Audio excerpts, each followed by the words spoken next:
Assalamualaikum dear students. Hope you all doing good. Dear student, we continue with unit number 7 and today we discuss page 71. Students, हमने अपने previous lecture में mixture को separate करने के दो method discuss किए थे, फिल्ट्रेशन एंड सेडिमेंटेशन. आज हम मज़ीद 2 मेथड डिस्कस करेंगे, evaporation and magnetic method of separation. Student, सबसे पहले हम बात करते हैं इवेपोरेशन की. How do we get salt out of sea water? हम सी वाटर से सॉल्ट कैसे सेपरेट करते हैं? स्टूडेंट्स, बहुत सारी कंट्रीज़ में जो सॉल्ट है वो सी वाटर को इवेपोरेट करके उसमें से सॉल्ट को गेट किया जाता है. Salt is soluble in water. Salt जो है आप सब जानते हैं कि ईजिली पानी में डिज़ोल्व हो जाता है. You can not use the filtration method to separate soluble substance from a mixture. और अगर किसी मिक्सचर में एक चीज़ कम्प्लीटली डिज़ोल्व हो जाती है तो उसे हम फिल्ट्रेशन के थ्रू सेपरेट नहीं कर सकते, क्योंकि वो जो डिज़ोल्व होती है अगर हम उसे फ़िल्टर करेंगी तो जो डिज़ोल्व पार्टिकल होते हैं वो वाटर के साथ ही फ़िल्टर पेपर से पास आउट हो जाएंगे और हम उसको सेपरेट नहीं कर सकते. To remove salt from sea water you will have to use another method called evaporation. तो सॉल्ट को सी वाटर या वाटर से सेपरेट करने के लिए हम एक सेपरेट मेथड यूज़ करते हैं. उस मेथड का नेम है evaporation. Do you remember what happen to water when it is boiled? Students, अगर आपने कभी नोट किया हो जब आप वाटर को बॉयल करें तो क्या होता है, अगर आप कंटिन्यूसली वाटर को बॉयल करें एक पर्टिकुलर टेम्परेचर पर तो आप देखेंगे कि आहिस्ता आहिस्ता जो वाटर की क्वांटिटी होती है वो कम होना शुरू हो जाती है. जैसे कि लेट्स सपोज आपने 1 कप वाटर को बॉयल करना शुरू किया, आप उसे कंटिन्यूसली बॉयल कर रहे हैं. आफ्टर 5 मिनट 10 मिनट जो वाटर की क्वांटिटी होगी वो स्लाइटली कम हो जाएगी. ठीक है, ऐसा क्यों होता है? एक्चुअली जो वाटर होता है वो इवेपोरेट होता है, यानी कि जो वाटर पार्टिकल्स होते हैं वो वाटर वेपर्स में चेंज हो जाते हैं. It changes into steam. और कुछ जो है वो वाटर पार्टिकल जो है वो स्टीम यानी कि भाप में भी चेंज होते हैं. It evaporate and the salt remain in the container. और स्ट्रीम के थ्रू जब आपके वाटर पार्टिकल कंटेनर से निकल जाते हैं तो कंटेनर में नीचे बॉटम में सॉल्ट रह जाता है. In this way the salt is separated. और इस तरीके से हम सॉल्ट को वाटर से सेपरेट कर सकते हैं. सो नेक्स्ट हमारे पास एक छोटी सी एग्जांपल है. देखिए आपके पास यहाँ पर एक विंडो बनी हुई है. ठीक है, नीचे आपके पास कैप्शन है the warmth of the sun evaporate the water, यानी कि सूरज की जो गर्मी है उसकी वजह से जो वाटर होगा इवेपोरेट हो जाएगा. लेट्स सपोज आपके पास ये एक बाउल है. आपने बाउल में वाटर और सॉल्ट के मिक्सचर को रखा हुआ है और आपने इसको किसी ऐसी जगह पर रखा है जहाँ जो सन रेज है वो डायरेक्टली जो है वो फॉल करती हैं.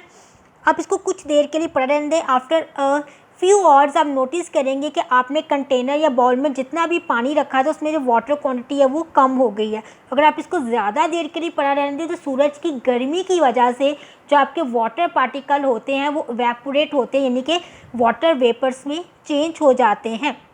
और नीचे आपके पास कंटेनर में थोड़ी देर के बाद सिर्फ और सिर्फ सॉल्ट रह जाता है. और यही मेथड जो है वो हम लोग सी साइड पर यूज़ करते हैं और सी वाटर से सॉल्ट को सेपरेट किया जाता है. जो स्टूडेंट्स हम लोग खाने का नमक यूज़ करते हैं जिसे हम सोडियम क्लोराइड कहते हैं, वो भी इसी मेथड के थ्रू हम सी वाटर से सॉल्ट को सेपरेट करते हैं.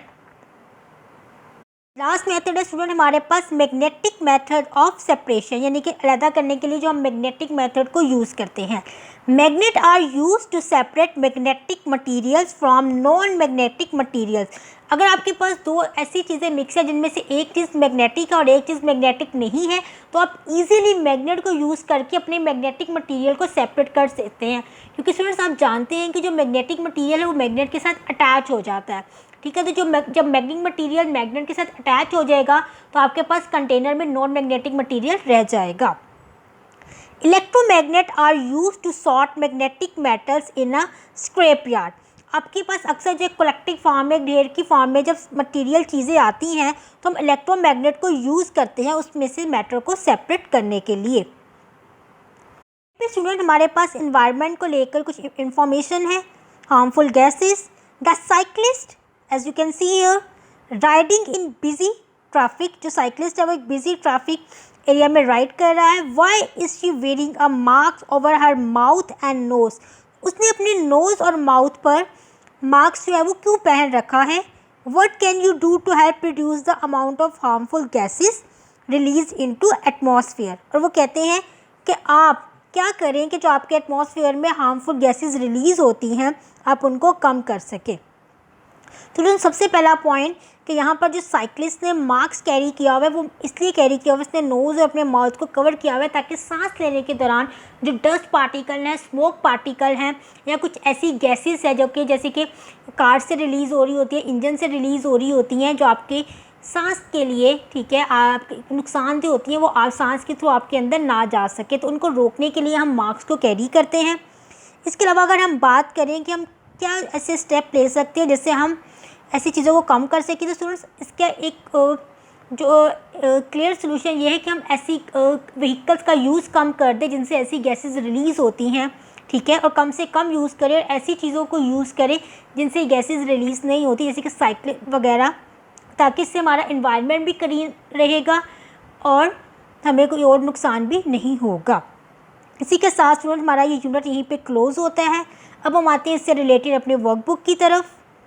वर्कबुक में स्टूडेंट पेज नंबर 22 पर हमारे पास क्वेश्चन नंबर 6 है, where do we use the magnetic method to separation, हम मैग्नेटिक मेथड को सेपरेशन के लिए कहाँ यूज़ करते हैं, कैसे यूज़ होता है। Give an example from daily life, और हमने डेली लाइफ से एक रिलेटेड एक एग्जाम्पल भी मेंशन करनी है।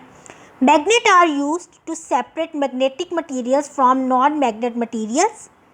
Electromagnet are used to sort magnetic materials in a scrap yard. Students इस क्वेश्चन नंबर 6 को आपने लर्न करना है और अपनी वर्कबुक पर मेंशन करना है। Thank you.